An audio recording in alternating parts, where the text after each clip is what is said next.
Today we talk about how can you select your gender on your app. We'll go to figure out the solution or know how you can do that on your app. So you just follow this ways, then it's going to work with you. All you have to do, just go down, you click here on me down here, and you just click here on me. So then it's going to take you to this list. It's going to show for you like this here. Then all you have to do now, just go here above this sign, click on it. So then it's going to take you to next here. It's going to show for you like this. Then you click here on personal data here.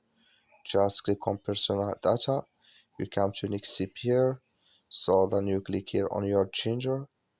Then here can you select your gender in this list if you want female or male here or other, and you click here on OK. Then it's going to add with you. That's all you have to do. Thank you for watching. Don't forget to support us by liking and subscribe.